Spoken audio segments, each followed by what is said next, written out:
Oh, thank heaven. I think we're okay. Um Hello friends. Welcome to Catt Chat.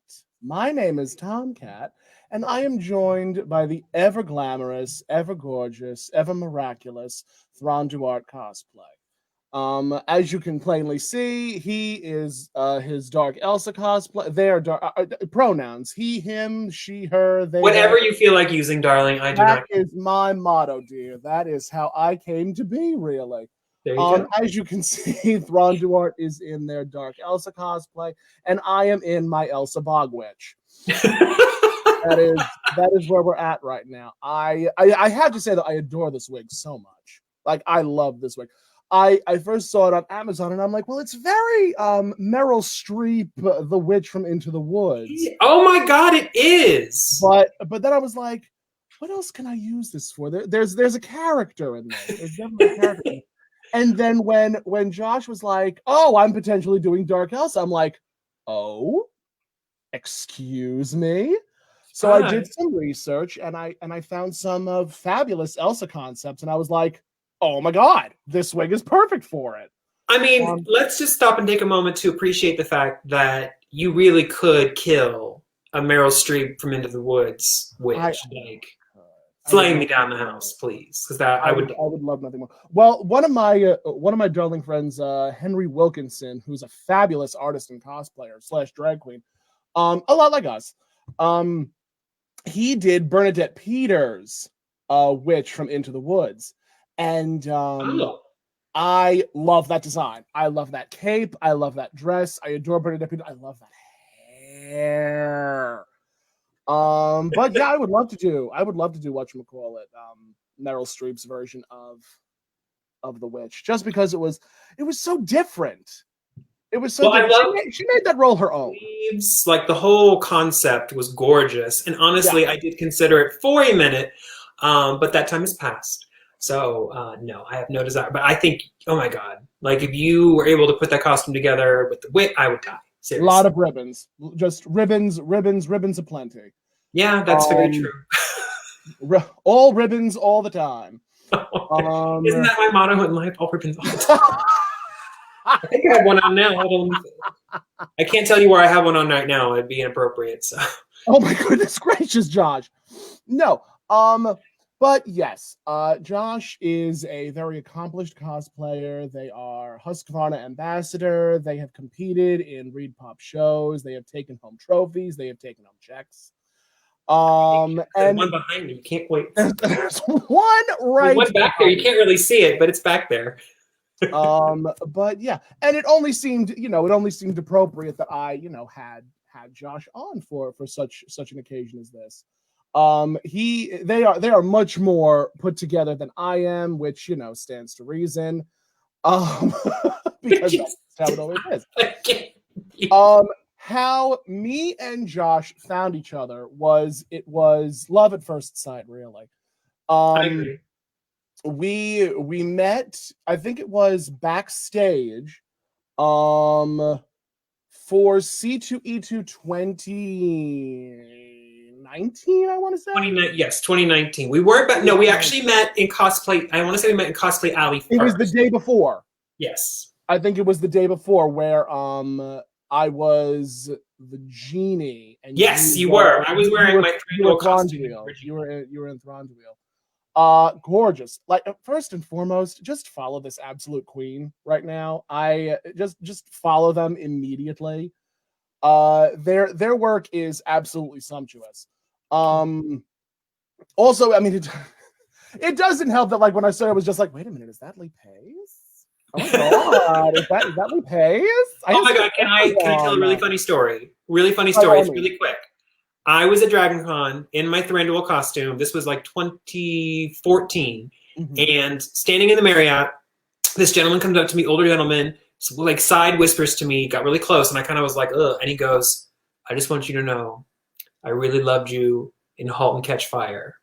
Like, legitimately thought I was Lee Pace. And I was like, thank you.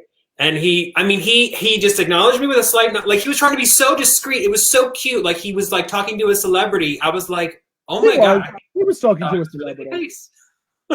He was talking to an absolute celebrity. Well, in my head I am, but that's about it. I think in a lot of cosplayers' heads, we're all Z-list celebrities just based on merit alone. We work hard for the money, honey. We do. Money. Or lack of money. I don't know. In this economy? We work hard to spend the money. That's fair. I spend the money, you make the money. That's just how it works. God, this wig is getting annoying already. I gotta push this girl, by the end of this, we're just gonna take our hair completely off. It's not a good look. But yeah, so why don't you tell everybody how you got into cosplay first and foremost? Oh gosh, nobody wants to hear that story. Well, how many people have heard it first and foremost? Well, I mean, okay. To be fair, I've told it a few times on Facebook, but I'll tell it again. So, it was an accident. Cosplay was an accident for me. I had done drag for many years, on and off. Actually, pictures. What's that? I've seen those pictures. Oh yeah, I've hidden them away. We all got to start someplace, honey. Let me tell you. And I have a degree in fashion design, and I'd gone to school and studied and sewed and everything. And I actually hadn't sewn in quite a while. And in 2013, my friend Elizabeth, who's probably not watching, but we still are friends, she invited me to Dragon Con. And I'd never been to a convention. I knew what cons were, kind of. I was like, okay, I'll go. But I gotta make a costume, obviously. Like, people dress up for these things, don't they? So I put together my first costume, which was Thranduart. I just loved the character. He just spoke to me. He was beautiful. I just thought I could pull it off, which was very evident to be the case. And I went, and long story short, the reception I got was insane. And as an attention whore, I just drank it up. The territory. It does. And I won 2 awards while I was there. And my friends who came, they were like, "You've won Dragon Con." And the masquerade I did that night on Sunday, I did a performance to Lady Gaga. I came out very serious, and then I broke into a Lady Gaga song with party glasses on, and people lost their minds. It is, and this is not an exaggeration, people still talk about it today. When they see me in Thranduart at Dragon Con, they'll be like, "Oh my God, you were that guy from 7 years ago who did the Sunday Night Masquerade. I loved you." And I'm like, "You remember that?" It's really touching. Dragon Con is so special, not because it was my first con, but because it's just a magical experience.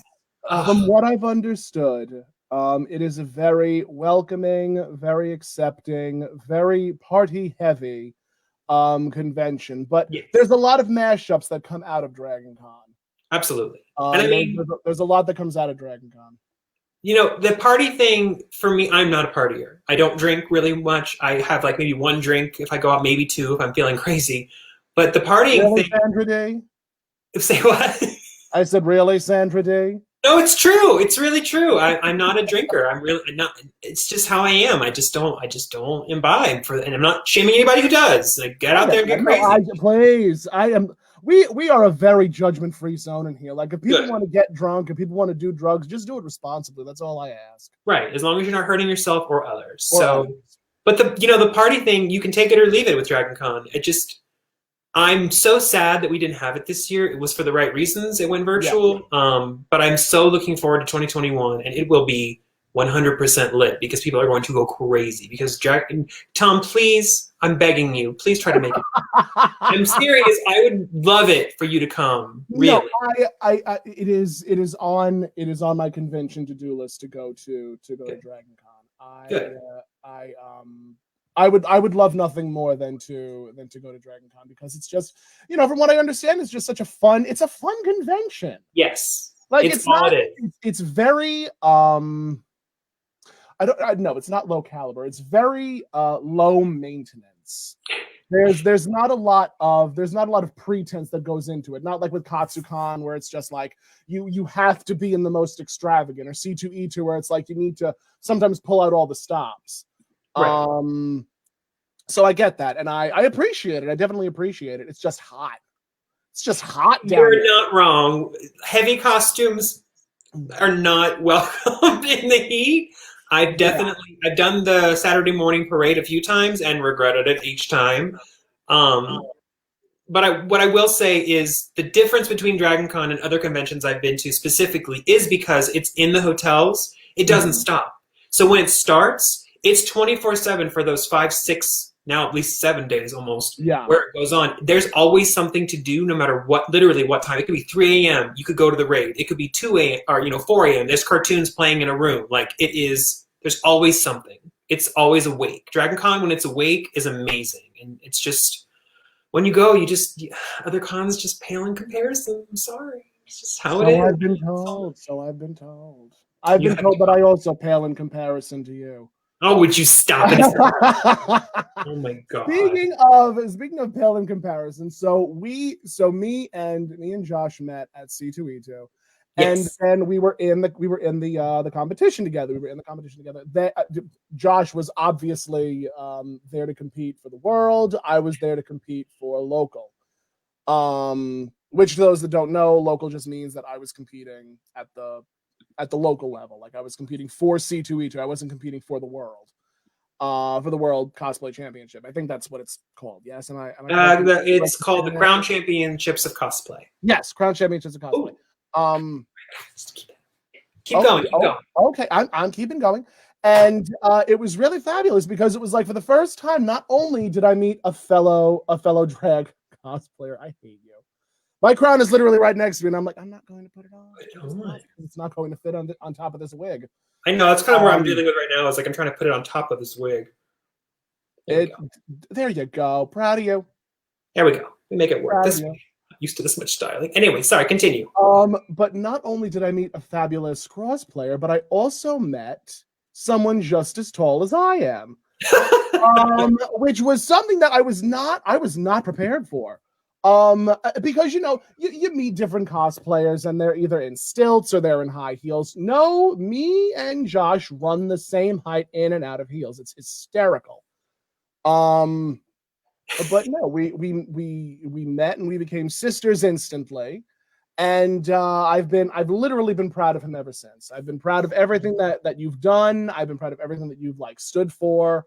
I am still agog at the Glinda build. That was just so I cannot sing your praises enough. Well, you're very kind, and honestly, the feeling is 100% mutual. I think that the reason, if I may, this crown is hurting my head, so I'm taking it off. I'm trying to ruin the way while I do it. It's too tight. I can figure out a way to put it on. Anyway, please, that's all I ask. It's hurting my head. I think, in my opinion, I think the reason that I just was instantly, smitten with you as a friend is because you're genuinely a warm person. You're so caring, and all I saw in you was just this, openness to love and to compassion and this empathy, and it's just so rare to find those types of people these days. So you're a true gem, and I'm just so grateful that we connected and that you opened your heart to me and that we've been able to stay in touch, even though we haven't seen each other in person since that day, unfortunately. It is true. The last time we saw each other was when I saw you out of drag, and it completely and totally blindsided me. Your reaction was hilarious. I wasn't expecting it. I thought you'd just be like, oh, hi, and you were like, oh my God, who are you? Yeah, I see this person come up next to me, and I'm like, wait a minute, oh, who are you? And then it's me, Josh. What? Hi. And then Josh turns to me, he goes, no, it's Josh, and I'm like, get the fuck out of here, you're nuts. No. Honestly, that's my favorite reaction. People see me. That's how much makeup we wear. I mean, I don't think I look like me right now. Honestly, you don't. You look like the character with which you're trying to play. Well, thank you. I appreciate that. You're very welcome. Makeup, man, it really can change your life. That brings me to my next question. Like, what is it that really draws you to these characters?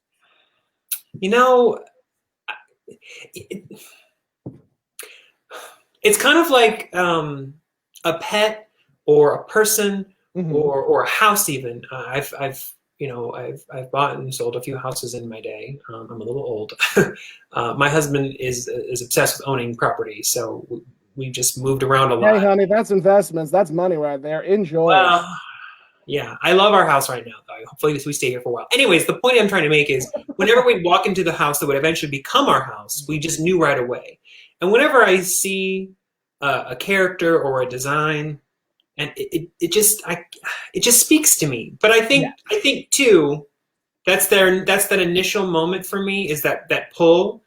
And then my very next thought, because this is a personal thing very much for me, this is not how anybody else should choose their costumes or whatever, this is obviously just me, because there's some controversy here, I feel like.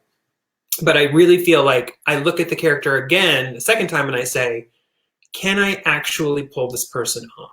Like, is my height going to be a factor? Is my facial features going to not work? You know, like what realistically how close can I get? And for me, accuracy is important. That's me personally. So for me, I just honestly, I get the pull, and then sometimes I'll say no, because I'll look at the character and be like, no, the face is too round. I'll never get able to pull that shape off, or I just, just something else would just not work out. I'm trying to think of an example of a character that I saw and I was like, I loved, but I just would never do. I'm actually really interested to hear what you would have said no to. God, you're gonna put me on the spot now. Like, well, and there's also the factor too. Like, I have a lot of body hair, and I can't like really, I don't shave my chest because I have issues with that. So that also is another factor too. I need to get a chest. Do you not? Hello. Can we talk? Can we talk about body hair? We're two gorillas. We are, and for me, shaving is just not really an option. I have a lot of issues with my hair. Won't get into it, but God, I'm trying to think of a character that I fell in love with, but just knew I would never do. If I really had to think about it, I'm really putting me on the spot here. Like, I mean, I can give you an example of a cosplay that I would want to do that I just can't because of. Yes, you go, and I'll think while you're talking. Ivy Valentine. What's that? From Soul Calibur. Oh, I don't know who that is. If you look her up. To those unaware, Ivy Valentine is a very salaciously dressed individual. There's a lot of bondage. There's a lot of like open flesh, and every time I look at it, I'm just like, yes, I can do that. And then I'm just like, no, but we really can't though. Yeah, I think that would probably be a turnoff for me. A lot of flesh showing. Oh God. I mean, we usually like your Hela is a great example because in the comics, Hela is. I don't believe I've seen an image of Hela that isn't full body. Like, she always has something showing. But when I think it was Cate Blanchett who played Hela, like just everything was covered. And that, right. Which is why I was like, okay, I already know I can pull off Kate in the face. She's completely covered. Perfect. I can pull her off in this character. Because if she had like a lot of cleavage or just a lot of body, I'd have been like, okay, I love this, but I can't do it. Oh yeah, I feel that. I mean, okay, here's an easy one. Truth be told, like, I wish I could do Dorothy, but no way for me to paint this face to look like Judy Garland. It's not happening. I mean, I get that. I mean, there's always that question of like, am I the right age? Am I age appropriate to play Dorothy? Am I short enough? Am I as cosplayers, we definitely have to sort of ask ourselves that question of like, how can we make this in a way that is conducive to our type? And it's definitely a challenge, like, because we as tall individuals, and we have shoulders, we're not afraid to use them. Well, I think too, like, that's where it gets like everybody's motivation for doing this hobby, if you will, is so different. For me, primarily, it really is about, I'm not gonna lie, it's a little bit about the attention. But I also love slipping into characters that I can pull off really well. Yes. And doing that mimicry, if you will. Mm-hmm. But I know a lot of my friends that dress as characters, they look, physically nothing like, but that's okay. Like, they're doing the characters because they love the show, they love the characterization of the character, the story, even just the clothes that this person wears, and that's fine too. What I hate is when people peg me and say, oh, you're the best whatever I've ever seen. And I'm like, just because I look like this person doesn't mean I'm the best. Doesn't mean that I'm the best. It just means that you're good at what you do. Right. Like I was very careful in my selection. What you do. You know, I think cosplay, because it's it's open to anyone. Obviously, anybody can do cosplay however they want, and that's the beauty of it. And that's where it can get so tricky, because again, so many people do it for so many different reasons, and your motivation to do a character or a costume may be completely different from someone else's, and that goes in a lot of different directions, and you kind of know where I'm going with that. Of course.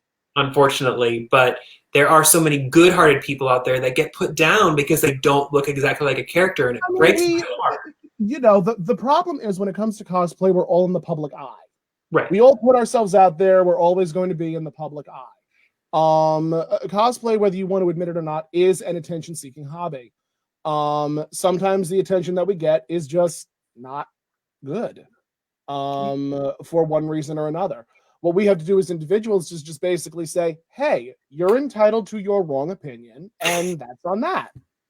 I'll give that all the consideration it's due. Nothing. Exactly. So since we've covered like how you find cosplays, what drew you into competing? I think it was because that first Dragon Con, the thrill of competing and winning. You know, when you were on that stage, didn't it? Well, yeah. I mean, being on the stage is 100% the main reason that I compete. I love I think that people see the stage presence come out when I get on stage. You know, when Singer approached me and the whole MC thing happened for their costume contest, it was because they're like, we really love your stage presence. We'd love you to be the MC. And I was like, let's do it. Sold American. Right. But competing also for me motivates me. So for example, I was sitting on Glinda during quarantine. You know, I had stopped working on her. I just was kind of like, eh. And then DragonCon was like, hey, we're doing everything virtually. Do you want to compete? And I was like, oh my God, this is the motivation I need to finish this costume. So, you know, regardless of whether or not I had won, it was the motivation for me to cross that finish line. And that's what I need, external motivation. I'm very much a procrastinator. I'm working through that. This happening, honestly, tonight is kind of a miracle. I'm not going to lie. Like, I did makeup. You saw my makeup last week. I did 2 makeup looks last week, and I did another one this week. Like, that is unheard of for me. So I'm trying to enter a new phase of my life. But I still recognize that I need external motivation. So competing is motivation to get on stage. It's motivation to complete my costumes in a way I know I want them to be, because I went to fashion school. So everything I do in my head, I'm still like thinking I'm going to get graded on, which I should stop doing that. And the third reason is I'm going to stop you for 2 seconds because I also feel the same way. I definitely feel the same way, especially with costumes that I've been building like on the side. I think I told you, and I'm telling my audience. I'm sitting right now on a Beast build from Beauty and the Beast. I have the velvet. I have everything for the top half. And I'm saying to myself, I'm like, Tom, just make it. Just make it. You're not competing in it. Just make it. And you're already like, I'm already like psyching myself up saying, oh, but then I want to add this, and then I want to add that, and then I want to compete in it. And then just like, no, sometimes you need to sort of create a list of cosplays that you are going to compete in and create a list of cosplays that you're not going to compete in. That way you can sort of like tackle each individual one at specific times and to sort of like aid in the procrastination a little bit. I agree. I think that because I feel like that there's that level of anxiety that we all have. Yeah, I think that I think the third reason for competing is the networking piece of it. Honestly, if I may tell a short story, you know, so this hobby has turned into a little bit of a side hustle for me, and it's because of competing. Honestly, like. The competing gets my name out there further than, you know, just being a social media person ever would. People recognize me. They see my costumes. They start following me. Things happen. Yeah. And the reason I landed the Husqvarna brand ambassadorship was because of competing in the Crown Champions, because it got me pretty much a direct link to SVP, which is the Singer brand. You know, I reached out to them because I had someone to reach out to at that point. And I said, hey, you guys need any more ambassadors? And voila. And then other places came calling. I was a maker for OLFA, which is the rotary cutters, which I've been using. I read that article on Timing. It was fabulous. Yeah, and I mean, I've met professionals in the sewing industry, professionals in the crafting industry, and now I've met all these people like, I mean, Cowbutt Crunchies and Ivy Doom Kitty and professional level cosplayers that are doing way more than I ever will probably, but people that I connect with and just expand my knowledge and my network of people, of makers who share the same kind of aesthetics that I do and builds. I mean, Cowbutt and I, FYI, I don't think I've told anybody this, but we're actually planning on doing exclusives. I know, it's an exclusive. So I obviously have my Lady Tremaine from the 2015 live action, and they have agreed to do my daughters. So they are going to be my daughters, and we're going to debut the three of us as the Tremaine family. Probably, I would say, fantastic. Yeah, so I'm really excited to do that. We talked about it 2 years ago, and then my costume was stolen. So that didn't we can touch on that for as long as you want. It's fine. It doesn't bother me anymore. It's over. It happened. It's in the past. I know. I started remaking it. It rubs me the wrong way the way that it happened. Yeah, it was unfortunate. And I think the worst part is that I know what happened to it in a sense. Like I saw the woman take the luggage in the film, in like the replay of the film with the security. They let me in, and I sat there and we watched the footage together. It was actually kind of like a friggin' what's a Murder, She Wrote kind of episode. We were watching the footage and there she is, and she picked up my bag and I'm like, where is she going? And I wish I almost didn't know in a sense, because she took it and she did something with it. What went through her mind? Is always what I think. Like when I come back to this, I think she opened the suitcase and she saw it wasn't her stuff. What was the initial reaction to right? And then what was her thought process afterwards? Like, I don't understand. So, anyways, it's gone. It's gone with the wind. I'm never gonna see that stuff again. It is what it is. So, what you gonna do? Can't do much about it. So. I know. It's sad, but it's It's sad but true. Who said that? There was somebody who said that. Someone famous. But yeah, so I'm glad you brought that up. So because of competing, you found that it was a great networking event. Yes. Not only are you being recognized for your talent as a seamstress and a tailor and a costume builder, but people see you, people know you, people will get to know you the more you present on the specific stages that we're a part of.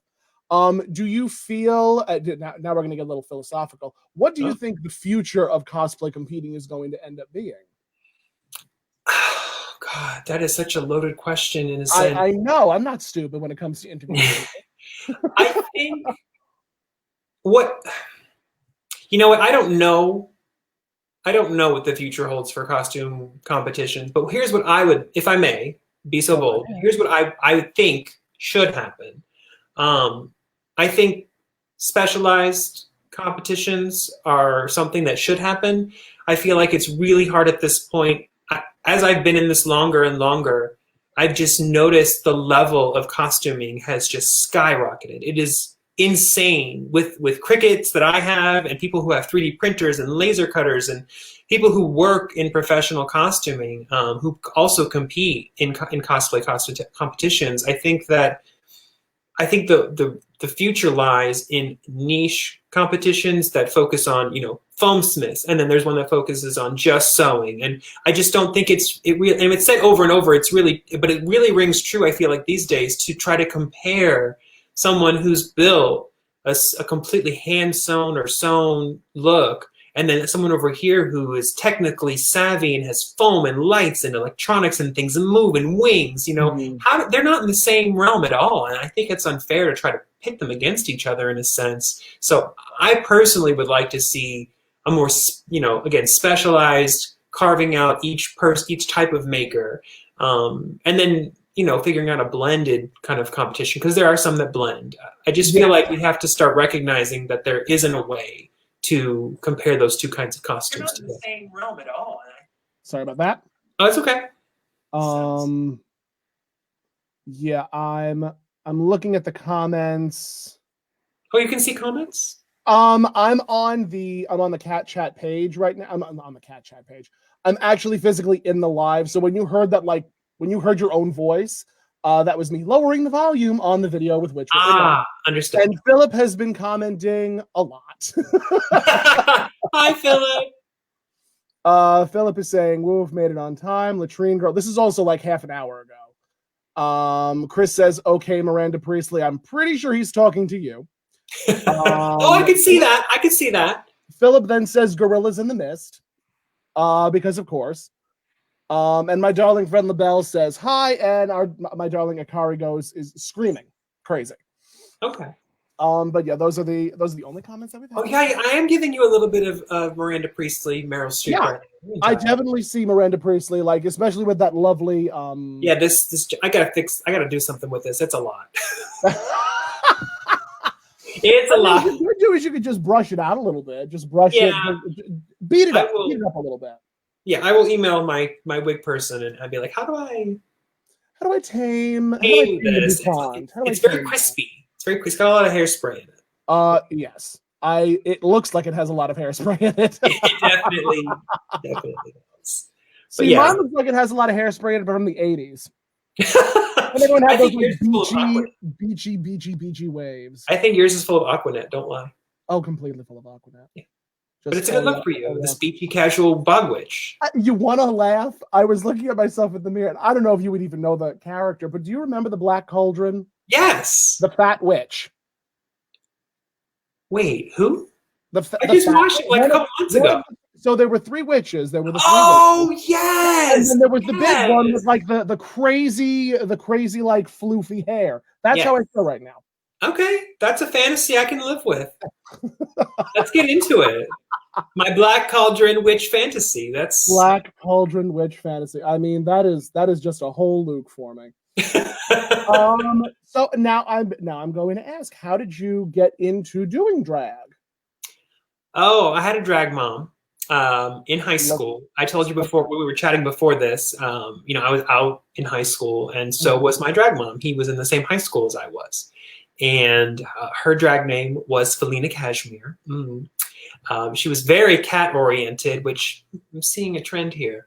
And Felina, feline, hello, right? Felina, of course. Selena Kyle, Felina Cashmere. I love it. What a fun name. I know, right? It really is. And she was doing drag, and I was like, teach me. And I was taught, and I tried some stuff in high school. And then when I went to college, there was a local bar that caught wind of my Facebook, and they were like, hey, do you want to make some extra money doing gigs on Saturday nights for the gay night? And I was like, okay.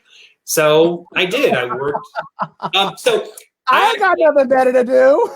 I am 1 degree, I don't know how you call it, away from RuPaul's Drag Race, because if you remember Serena Chacha from season... Yes, I do remember Serena Chacha. That was who I performed with in college at the gay club in Tallahassee, Florida. God, would you look at that? We performed together on Saturday nights. It was Club Rain, R-A-Y-N. Oh my God. And Serena outdid me in every way, 100%. I was just happy to be there. She was doing things I couldn't even dream of. You were a fabulous dancer, from what I understand. Yes. Oh my God. He was in dance school at Florida State, which is where we went to college together. So yeah, he was in college with me. We did drag shows together, and then I when he got the call, someone leaked his picture on social media, and I called him because I have his phone number, and I was like, oh my God, you got on RuPaul's Drag Race, and he was like, I can't talk about that. I have to go, because he had signed an NDA, like he couldn't tell, he couldn't say anything, and I was like, oh, okay, bye. When you're on that show, you cannot say burp. You can't. You cannot say a word on that. And he lasted, I think, 2 episodes. He lasted 1 episode. Maybe it was 1. I don't know, but it was, he was on there, and I thought we followed each other. He lasted 2 episodes. I'm so sorry. He did last. I think he was 2 episodes. He managed to make it the first episode. Serena was the second episode. Yeah. So, but anyways, that was how I started in drag, and then I stopped.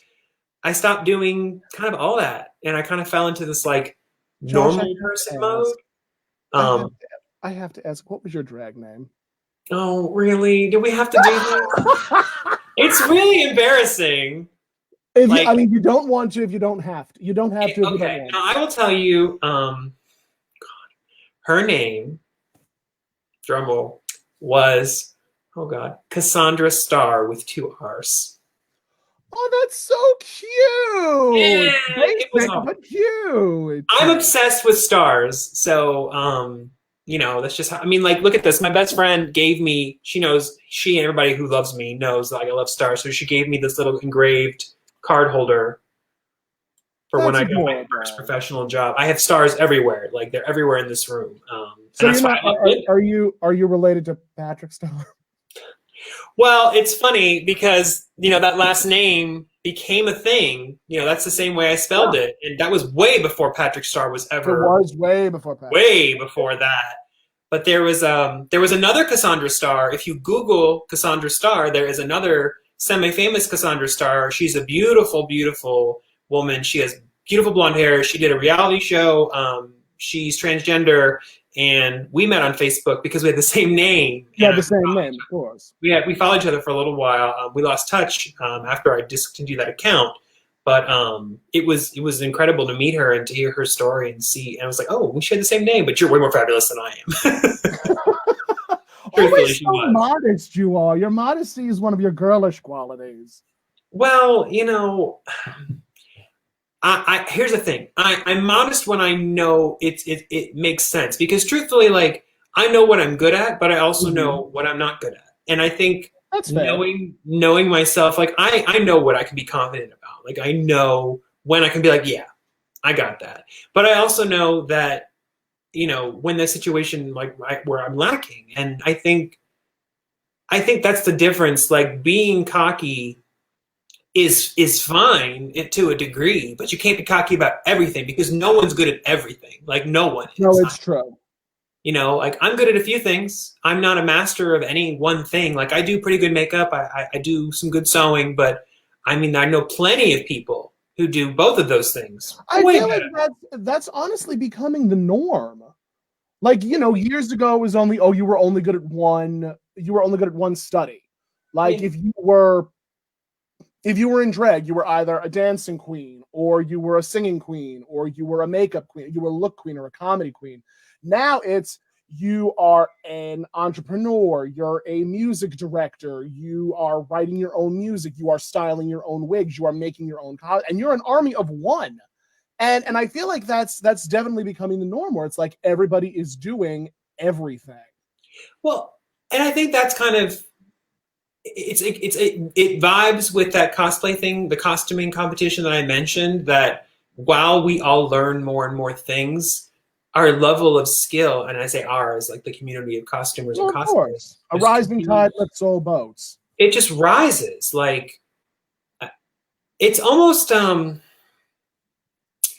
curious to see, the answer to your question. You asked me what I thought the future of costume competitions would be. I'm curious to see what it's going to be like in 5 years, because really, like, the level of, oh my God, when we did the singer competition, I was not a judge, thank God, because it was just looking at these entries. I was like, how are they? If I'm not mistaken, that's a commonly known thing, that it's like, if you're judging the cosplay competition, it's high risk. Yeah. It's high risk, and what is it? High risk, no reward, or high risk, high reward? I think it's high risk, high reward. High risk, high reward. And it's stressful. It's very stressful being a judge on those competitions, because, you know, everybody does their own thing. I remember me, Philip, and I think it was Ivy Doom Kitty. Like, we were all talking one night, and Philip was mentioning how, like, during one competition there was one guy who actually plucked a chicken for the feathers on his costume, and I'm like, how sway? Why do that? There are people that were like harvesting their own grapes for dyeing things. Like, it's oh my goodness. Yeah, it's a lot. And I feel like it's only going to get more and more complicated. I think that some people were just like, oh, there should be a technical aspect, like instead of it being scene work or instead of it being like scene work, armor, FX, it's scene work, armor, FX, and technical. Right. Where you can have people who dyed their own fabrics, created their own lace, did things like that, where they can be entered into the technical aspect. But it's definitely. Are you okay? Is everything all right? This swoop is driving me crazy. I'm sorry. I'm listening. I'm just trying to get it out of my face. It's not working. It's there now. It lives there now. It really does. Okay, there we go.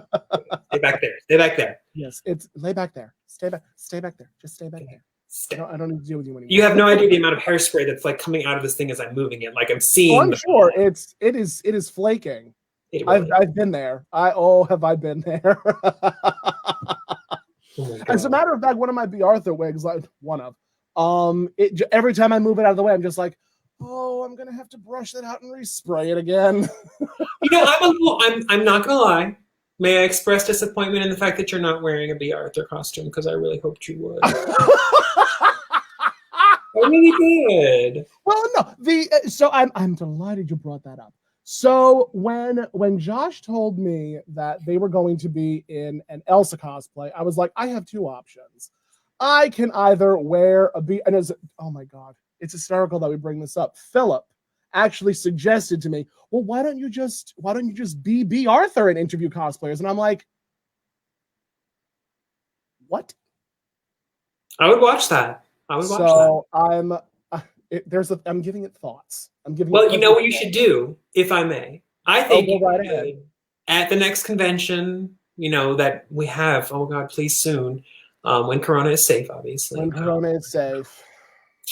You should totally go live and have a mic and go around as Bea Arthur and just interview the crap out of everybody at cons. I would love that. I think it would be so funny. Not the first time I've heard that. Well, not do it.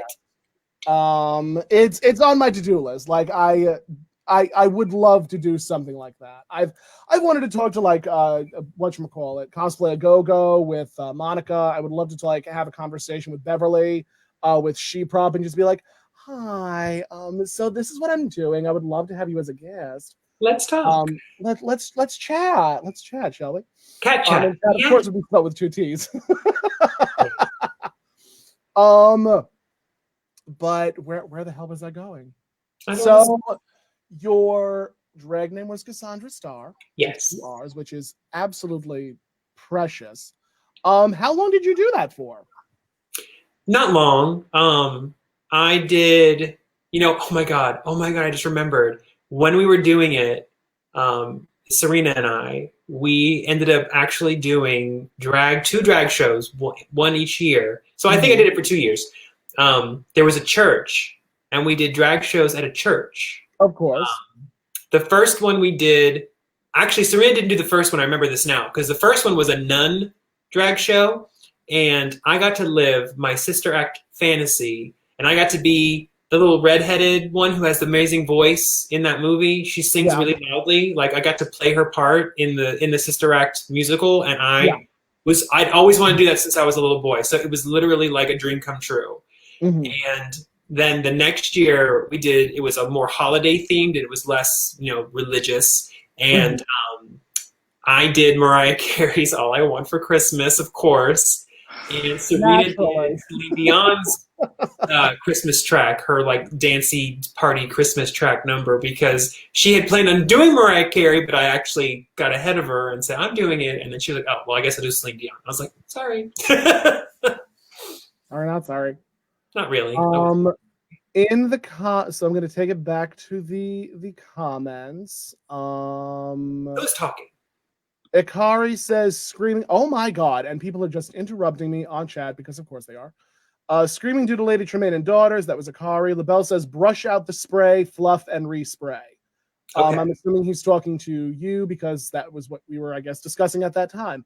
Ikari says that is a cute drag queen name. LaBelle says, exactly. That's why I call myself Jack of all trades, master of none, which was what we were I am the same. Yes.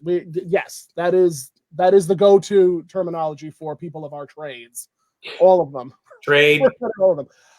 Philip says, here for the whatever happened to Baby Jane cosplay team up. I don't know if I'm laughing or offended by that one. I say this with a lot of love in my heart. You would obviously be the Joan Crawford to my Betty Davis because you are far prettier than I am, and I'm a far better actress than you are. Don't do that. Oh my God. I'll still do the costume with you though, for sure. I would love that. Hey, even just a photo shoot in black and white would be. Just well, actually, that takes us back to what I was talking about because you were saying black and white. I'm like, well, what if we did the dueling Elsas in black and white? Where so again, back to what we were discussing before. Josh is obviously cosplaying as his Dark Elsa, which is something that he has been designing for what I want to say half a year now, half the year. Year now. I sit on my costumes for a while. Everybody who knows me knows this. Listen, I'm not judging you at all. I am unfinished. This is unfinished. So when I was going through my Facebook and I saw that Josh was like interested in doing a Dark Elsa or a villain Elsa, I looked up Snow Queen designs because I was like, well, I know that the Snow Queen was originally the villain of the story. Totally. And of course, me being, you know, the villain of cosplayers, because that's all I friggin' cosplay as. It's the villains and the witches. All the villains and the witches. I found these fabulous designs that were like very Bette Midler inspired. I believe it was, oh God, why can't I think of her name? She has a very famous last name because they're all involved in Disney in some way, shape, or form. But I was looking at her designs and like there were these like form-fitting gowns, long strands of beads, and this gorgeous blue hair that was like styled in such a way. And I was saying to myself, I'm like, I would love to make a cosplay like that. So when I saw Josh's, I'm like, well, he could do that. I could do the concept art, which seems to be a thing for me. I've done 2 villains now with concept art. But Wicked Witch, right? Wicked Witch of the West. Wicked Witch of the West was a concept. Gail Sondergaard was the concept for it, and I was just like, mine. Take it. So this is the fabric that I'm going to be making, and it's so beautiful, isn't it? It really is. I love the shimmer. Stretch velvet. We love a stretch velvet. Hey, stretch anything, please. Stretch anything is a godsend, an absolute godsend. But yeah, I would love to do the Elsas. I would love to do whatever happened to Baby Jane. I think you would be a stunning Joan Crawford. Thank you. I think we would have and what was the one we were talking about the other day? We were chatting on Instagram or on Facebook Messenger. What was the duo we were just talking about? Do you remember? I can't remember. Look it up now because I'm gonna. I don't know, something with Angelica Houston, maybe. It wasn't Angelica Houston. Hold on, take it to the tape. I'm going to the receipts. Let's see the receipts. Yes, here's us talking about how to fix Glinda because she's. I do want to address that because that's actually the next question that I have for you. Like, if there's ever been any technical snafus that you've been either able to fix or unable to fix. Oh, it was I think we talked about Sanderson sisters. Yes, the Sanderson sisters were addressed. What else? Because I absolutely the long face that you have for Sarah, like you have the perfect face for Sarah Jessica Parker. It worked. It scarily worked out very well. I was terrified how well you looked. Thank you. I'll take that terrifying. I don't remember. I can't find it. I just saw the Sanderson sister thing, which we have to do at some point. I agree. Philip, I'm looking at you. Heartedly agree. What were we? So anyways, you had a question about Glinda. Yes. I understand. Like the two of us had addressed the in the chat. We addressed the issues at hand. But have there ever been any? Have you ever had any difficulty completing a garment or sewing up a garment? Like once it was finished, you would just look at it and say, "Okay, it looks good," and then go back into it and say, "Okay, I may have flubbed this area." Well. Yes, and yes. The first Glinda is a good example of I didn't pay close enough attention to the fit of the bodice. So what I did was I created her costume out of a commercial pattern, which is what I always do. It's just easier. For me.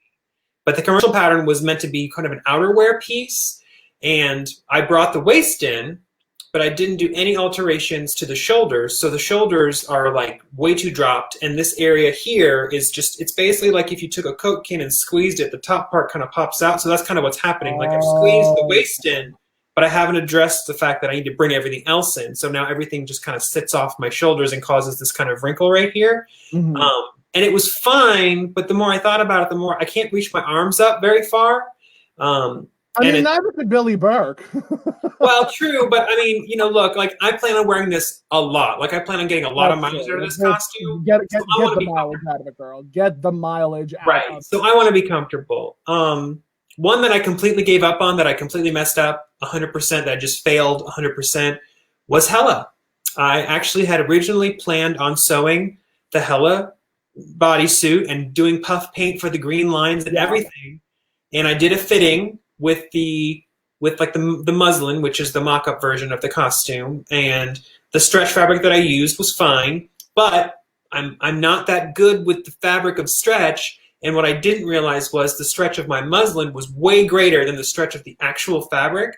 So when I started sewing the real version of the costume, I couldn't get it on, it wasn't fitting, nothing was giving enough, and I tried to fit it on and I just couldn't do it. And what muslin are you getting that stretches? Do what now? You said muslin. I've never heard of stretch muslin.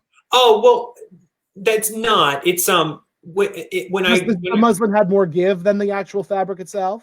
Muslin is a term in so in fashion design you call anything what's a mock-up a muslin. So even if it's not made out of muslin. So when I went to school and college, everything we did that was a mock-up is called a muslin. So it may not be made out of muslin. Sorry, I should have clarified. No. That was my fault, because I'm thinking muslin. I'm just thinking like a regular unbleached cotton.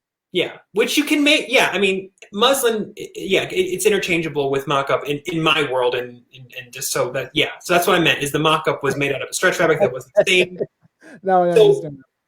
Fast forward to when I actually got the costume from Pro Cosplay. They were kind enough to send me one, and kind of like a sponsorship kind of situation, and it was perfect and it looked great. And I was like, you know, that was when I finally realized I don't have to make everything that I wear. True. So I mean, because I plan on doing Captain America very soon. Please and thank you. Please and thank you. But I have no intention of making that costume. That will 100% be a purchased situation. So that was me with my Batman. Oh God, yeah, Batman. I mean, everybody makes Batman costumes. Like you can buy one off the street for criminity's sake. Why would you make it? You know? Please, every time I break out in hives thinking about creating that helmet. Thinking about that helmet. So let's see. Comments. Come on, comments. Hanari says, "Oh, hello, darling." Chris says the name of your interview podcast is named Bea Arthur, literally Bea Arthur. That's there you go. Hysterical. LaBelle says, "Oh my God, B. Koss interviews Amanda, Lori, and Amanda. Oh my God, what did I just stumble upon? And that she loves us both, and that she misses us." And Philip says, "My vacuum is ready for, I'm assuming, when we do the Sanderson sisters." Yes. Oh my God, 3 suspiciously large women. Suspiciously large women. Suspiciously large witches. That's what I should have called that's what I should have called the name of the episode, Suspiciously Large Witches. But no, I just so delicious. So absolutely delicious. So I'm trying to think. How has cosplay treated you being a queer cosplayer? Well, first and foremost, how do you feel about the word queer? Because there are some people that are turned off by it. Oh no, please. I'm 100% of the mind that we reclaim that word and we own it. You know, like terrific. That's how I feel. That's my personal take on it. Others may not feel that way, but that's how I feel. Like I'm queer, I'm here, get used to it kind of situation. Reclaiming my time. Reclaiming my time. I think it's been a mixed bag, to be completely honest with you. Mm-hmm. And I don't say that in a sense like I've been bullied or that I've been outright like made fun of or felt excluded for being queer. What I think I'm talking about more so is kind of going back to what I said earlier, that because cosplay is for everyone, anyone can join this community, if you will call it that. And you'll find people that you thought were friends or, you know, even friendly acquaintances who share different viewpoints than you do and don't understand where you're coming from when you get upset about things like, the right to get married or just basic human decency. Because I think we as queer people, if I may include you in go right ahead. Me, queer in this economy, of course. Surprise. I think we as queer people, we've seen some adversity. And I'm not just talking about, recent, I'm talking about, our history as queer people. No, well, yes. I believe, spit it out, Tom. Come on. I believe it is safe to say that the two of us have not had an easy coming out, or we did not have an easy coming out. Am I correct in saying that? For me, actually, it was a little easier. We talked about. Remember, I talked about my high school experience actually being kind of positive. You were definitely. I believe you were, for the most part, accepted in high school. Yes, I was. What I'm speaking of more is that, we couldn't do the things, and I say we in general, queer people terms, like we weren't able to do certain things. We could be fired for being gay. I wasn't able to marry my husband legally until 2015. I got into a big argument with my family about that I could have been fired for being who I was. Right. And it's a real thing. This is all within the last 5-6 years that these legislations have been passed for gay marriage and the right to work. And that's kind of what I'm getting at, is like people who haven't experienced those types of things that just can exist in their lives without ever having to ask to be treated as a human being will never understand. And I'm not trying to cause divisiveness. I'm just stating facts. They can't understand what it's like to live in a state of fear or uncertainty about literally the things that should not be a question.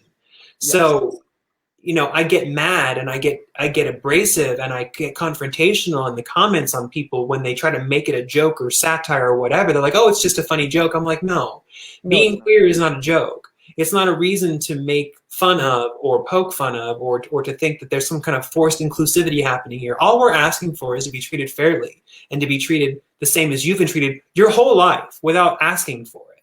So I think I'm getting a little off topic here, but not at all. I feel like it's a topic of conversation that like this needs to be addressed. Because I do feel that straight people in their infinite wisdom feel like we're always in their faces and we're always trying to, do wrong by them for wanting, equality. And it could not be further from the truth. We just want the same things you do. And if you feel that you're getting the short end of the stick, how do you think we feel?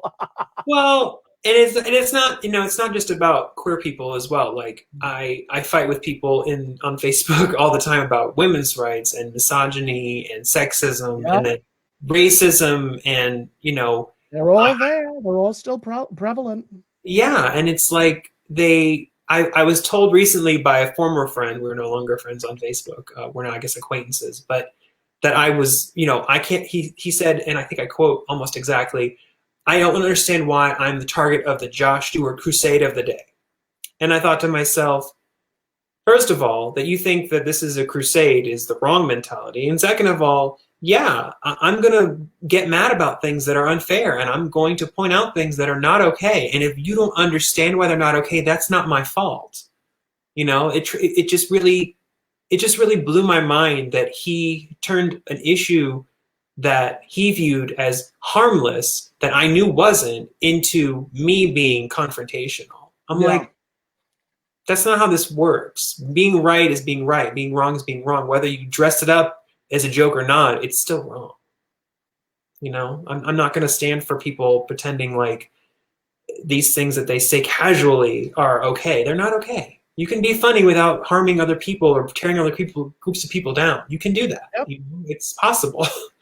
So anyways, back to the kind of original question is that overall, I think being queer in cosplay has been wonderful. I mean, I did not expect to win top award in drag at the Western Championships of Cosplay in Seattle. I really didn't. Like, for a drag queen / cross-dresser, whatever you want to call me, to take Best in Show, I looked at that as kind of an amazing thing.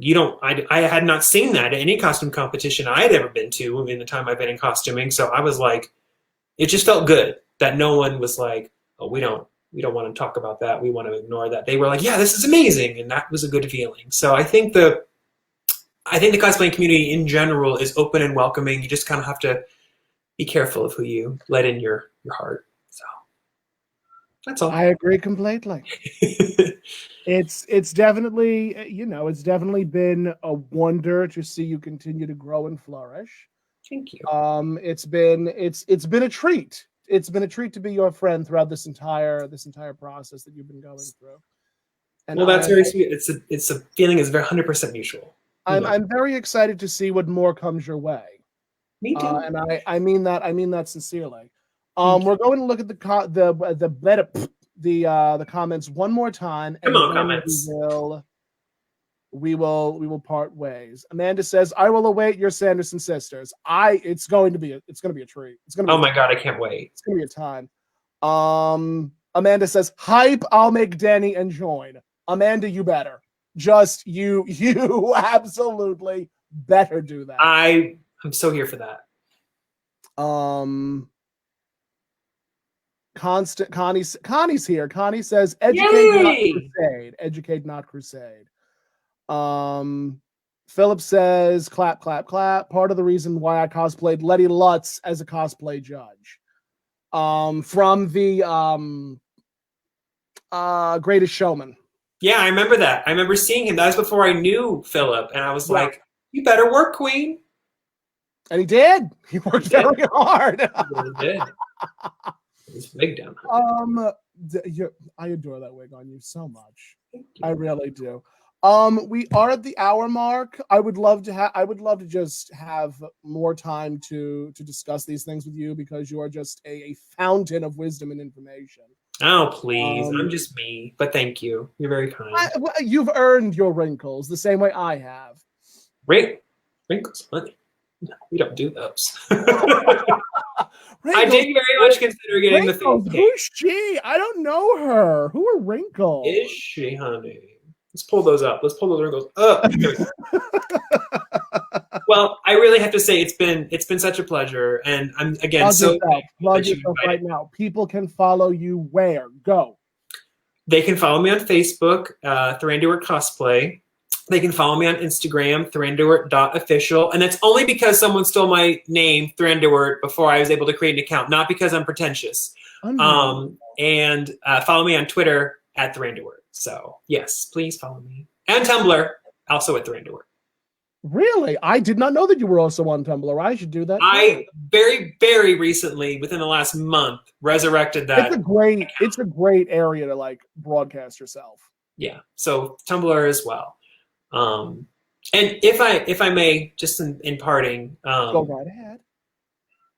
It really is nice to be able to share myself in this kind of forum. Again, I really want you to know how much it means to me to be able to talk like this with you and for people to hear me. I feel like people only know a small part of you.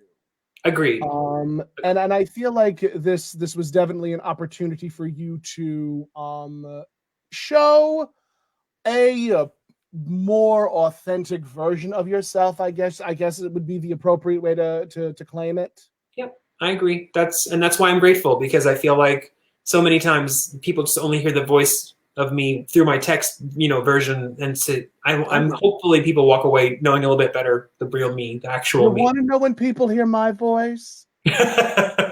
Whenever they watch The Golden Girls more to The Little Mermaid, that's when they hear my voice. That's true. That's true. I remember when you did that performance, I clocked you because I was like, honey, it's not. You did. It's not a lip sync. And you were like, wonderful. No, that's me singing. And I was like, you shut up right now. You shut up. I was so impressed. I am so impressed by you. So just know that. I'm a good singer sometimes. You are very, very talented person. Don't you ever forget that. Please never. And if you ever do, you just I will hit you up and I'll be like, I need compliments. Give me You're amazing. I'll do it. I promise. I sincerely hope you do. Josh, it has been absolutely wonderful having you on for this episode of Catt Chatt, and I look forward to having you on again. And who knows when, but I definitely want to have you on again. Oh, it's happening again. You're an absolute treat to work with. I genuinely love and appreciate you for all that you do.